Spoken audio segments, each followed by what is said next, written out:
Hello, and welcome to a More Perfect podcast. So today we're not going to be going over any news articles, no Democratic candidates. I know there was just a Democratic debate. It was a sleep fest. I slept through it. But today we're going to be covering a bigger idea, a larger topic, if you will. This topic is political discourse and civility. Recently, I talked to my friends about politics and things that are going on in the government, and suddenly one of my friends, she just goes off on me, and she's just like, all you Trumpies are close to reality, you might as well be blindfolded, you're deaf. I'm paraphrasing what she said, but she said all these things, and she was just messages upon messages, and this got me thinking, what the hell? And so I decided that I would look into it. I would go to my computer and I would, find a bunch of articles, find a bunch of research and do it, and then make an episode on it for you guys. And about political civility, which I think is something we can all relate to, even if we're not into politics. So she was just going after me, and I looked into political civility. And it really goes back to the foundings of our nation. Our nation wasn't founded completely on conversation. It was founded on a whole war. You might have heard of it. It's called the Revolutionary War. That's about as far from civility as you can get, killing people. But after that, of course, America reigned supreme. Then we had the Civil War. And I covered that in the last episode too, when I was talking about Elizabeth Warren's policies. Talking about in my point about civil rights. It's these rights that we have that are guaranteed by the Constitution of the United States.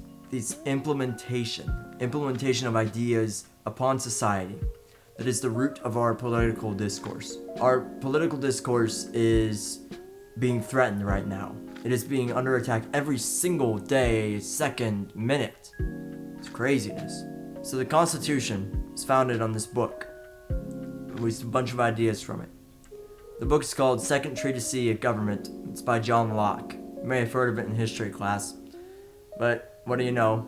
It's kind of interesting. And basically talks about natural rights and government among men. It's the root of the political discourse. As I said earlier, it's these rights and this implementation of ideas from the government founded by men onto society that it's the root of our conversations about these rights and about these ideas. And so this got me thinking more. And I found this article from this excellent article from NPR, which, you may consider to be a little bit leaning to the Democratic side, the left side, and I do too, but I'll still read it. I think the main problem with, news, as we'll get into later, is that it's slanted one way or another, and it's not all, straightforward facts all the time, because news is stupid nowadays. But anyways, the article from NPR is, in these divided times, is civility under siege? And it says, the constant crossfire on cable news and social media is just amplifying this divisive atmosphere that we have every single time that we talk about politics, every single time that somebody says Trump, and everybody's head in the room turns. It's gotten that bad. I've seen it happen. The article says, when people talk about a crisis in civility, they're usually reporting their sense of what civility should be being unshared. So this means a non-universal grounds for what civility is defined as. We don't all have the same definition of that civility, which is so key.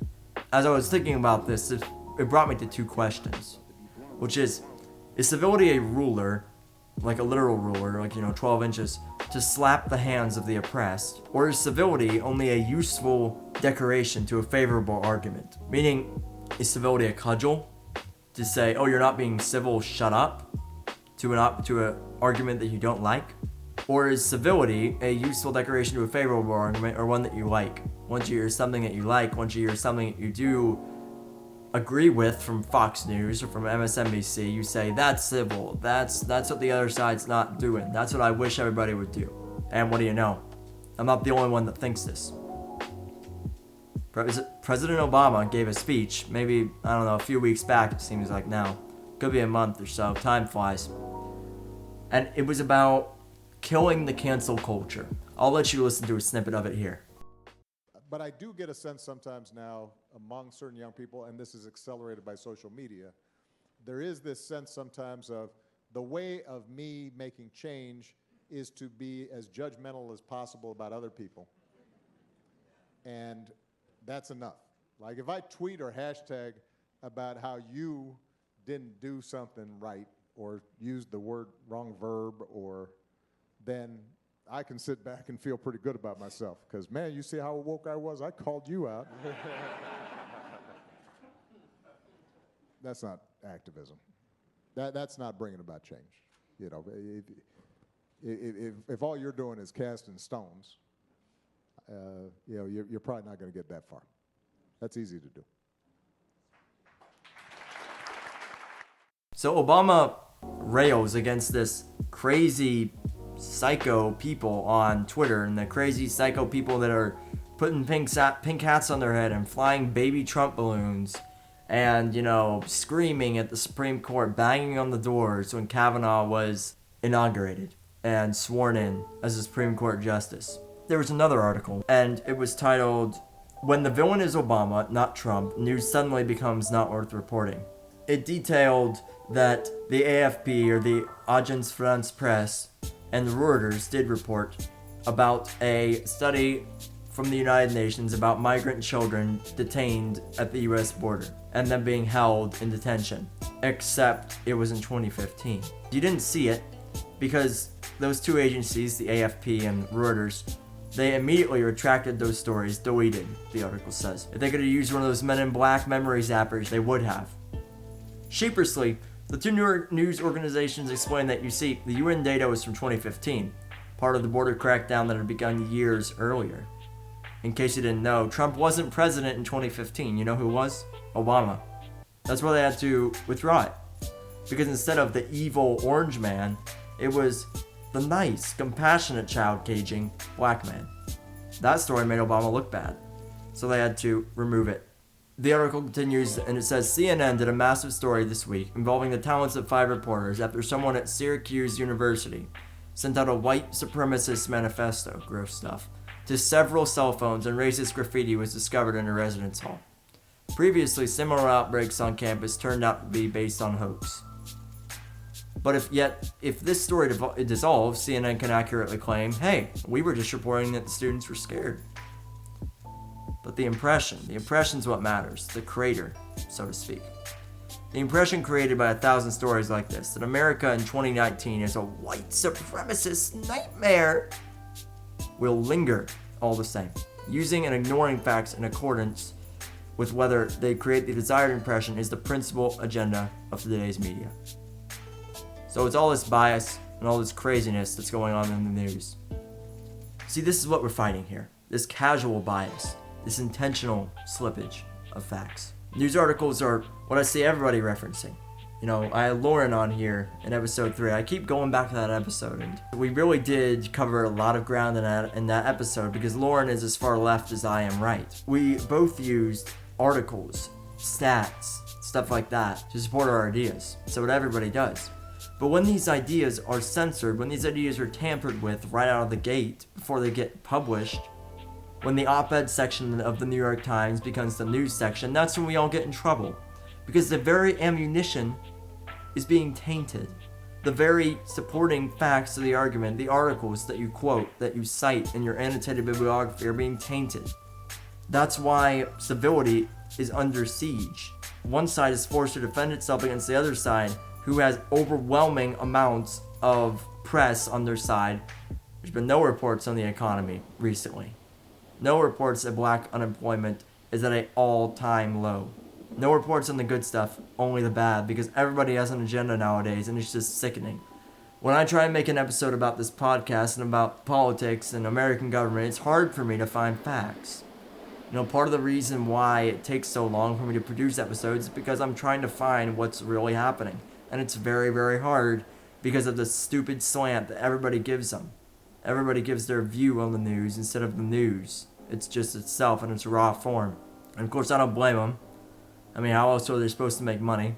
What I'm trying to say is I don't like Fox. I don't like CNN. I don't like them because they both have slant. But if I have to, watch one of them, I'll probably end up switching to the other. Because maybe the slant will balance it out. What you also see is news agencies and publishing companies, they'll just exclude stories altogether, like I just noted at with the economy. Nobody's reporting on that because it's good for Trump. Finally, I like to say that viciousness isn't activism. So in the beginning of this episode, we were talking about, my friend, and you're just going completely ballistic on me. And that's what got me thinking about this civility. I realized that politics can be a conversational tool when used correctly. They always tell you not to talk about politics, and probably for a very, very good reason. But if you have to, it can actually be a very, very good, civil, cordial conversation about a very interesting thing that affects all of us. I mean, I use it myself, go figure. These personal attacks and slander, calling your opponent blind to the truth, calling your opponent stupid and psycho, it doesn't help anything, and it makes compromise, if you're trying to reach a goal, way more difficult. It shuts them down, it shuts their ears to you. I know that you're never going to change somebody's mind, but when I talk about politics, I'm not thinking about the person I'm talking to. I am thinking about the people that listen, the people that are around me, not participating in the conversation, but just absorbing information from each side. It's their minds that are at risk of change, because they're not being confronted about their ideas. They're just absorbing your ideas, so to speak. The more nice you are, the more ideas can get across, and the more mean you are, the more people will just be hardened on their stances. It might just evolve into a yelling match, because hell, that's what you made it. When we talk about politics, when I talk about politics, I try and be as nice as I can about it, because viciousness is not activism. If you are actively trying to promote a agenda, if you're trying to support a legislation, then why would you make yourself unappealing? It doesn't make logical sense if you're mean and trying to, promote something. Of course, there are instances, and this is the last thing, is there are instances where civility changes, where these manners that I'm talking about break down, manners that I'm advocating for break down. So, I covered in the 5th episode Hong Kong, and I'm going to cover it in future episodes too, because there's been a lot of stuff that's happened. But in Hong Kong, the government has not listened. They have done nothing, and had been doing nothing for a long time with the Hong Kong protesters, and they've been peaceful protest after peaceful protest. They hadn't done anything, so eventually they resort to violence because their government is being a deaf idiot. It's this lack of cordiality by the government that caused them to have to resort to violent tactics. Political conversations, they don't have to be mean unless you make them mean. If one party is attacking you, you have every right to defend yourself, but if no party is attacking you and you're just being mean, then you are the one at fault. And if the conversation goes somewhere that's ugly and you were the one that was yelling in the first place, then it's your fault for taking it there. So I would encourage you guys to have manners, be civil when you talk about politics. It can be very divisive, but it can also be very fun. I mean, it can. We have to balance civility with effective communication. And at every single point in history, great change has been considered in civil. But that's not to justify rudeness and viciousness either. Please do rate this podcast up. Give it 5 stars on Apple Podcasts. Of course, all the articles are going to be linked in the description. You just long press on the episode and click details, and you can click the links there and find all the articles that I referenced in this episode. They're pretty interesting if you want to give them a read. That's it from me. You guys have a more perfect day.